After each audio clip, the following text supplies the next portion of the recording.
Narsingdi station road, যেখানে প্রতিদিন হাজারো মানুষের চলাচল, অথচ সেখানে সড়কের পাশেই ময়লার স্তূপ। কবে বা কখন এগুলো পরিষ্কার করা হবে তা জানে না কেউই। চলাচলকারীদের অভিযোগ, মাসের পর মাস এভাবেই পড়ে থাকে ময়লা, তারপরেও নজর নেই পৌর কর্তৃপক্ষের।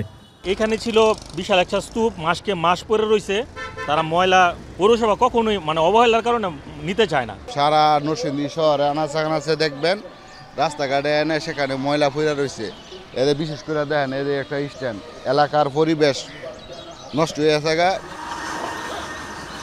পৌরবাসীর অভিযোগ, শুধু স্টেশন রোড এলাকা নয়, একই অবস্থা শহরের অন্তত অর্ধশত স্থানের। মালাকার মোড়, সাটিরপাড়া, আরশিনগর ও বড়বাজার এলাকা সহ শহরের 9টি ওয়ার্ডের প্রতিটি পাড়া মহল্লার মোড়ে চোখ রাখলেই আন্দাজ করা যায় শহরের বর্জ্য ব্যবস্থাপনার কী চিত্র। বিভিন্ন জায়গায় ময়লার জন্য আর বেশি যানজট থাকে। আমাদের সেবার সঙ্গে মাইকিস্টান এই ময়লার জন্য অনেক যানজট থাকে, এখানে প্রশাসন যেতে পারে না। মহিলা কলেজের মতো একটা জায়গা, ওইখানে একটা নরসিংদী একটাই মহিলা কলেজ, ওইখানে গিয়ে দেখবেন যে ময়লার জন্য আপনারা ঠিকমতো দাঁড়াইতে পারেন না।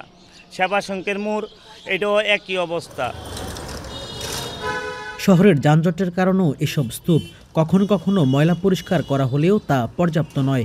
বর্জ্য পরিষ্কারের কাজে নিয়োজিত ব্যক্তিরাই বলছেন অব্যবস্থাপনার কথা। লোকের কমের কারণে ময়লাটি থাইকা যায়, লেবার কম, লেবাররা আপনার বেতন দেয় 160 টাকা হাজিরা বেতন, 160 টাকা হাজিরা খরচইও। বর্জ্য ব্যবস্থাপনা নরসিংদীর জন্য চ্যালেঞ্জ উল্লেখ করে পৌরসভার দায়িত্বে থাকা স্থানীয় সরকারের উপসচিব তুলে ধরলেন নানা অপ্রতুলতা। তবে ময়লা পরিষ্কারে সাধ্যমতো চেষ্টা করা হচ্ছে দাবি এই কর্মকর্তার। আমাদের বেশ কিছু চ্যালেঞ্জ আছে।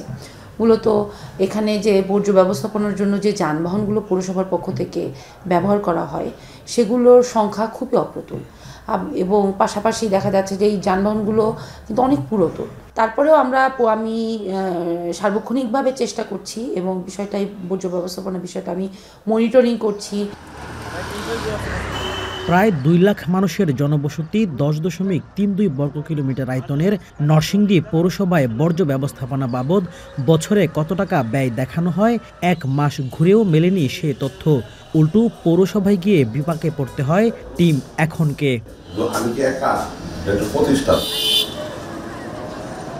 বাংলাদেশ ইতিমধ্যে পার করেছে বিজয়ের 53 বছর, আর নরসিংদী পৌরসভার বয়স 52। আর কত দিন গেলে এখানকার বর্জ্য ব্যবস্থাপনা স্বাভাবিক হবে, এমন প্রশ্ন সকলের। রাকিবুল ইসলাম, এখন নরসিংদী।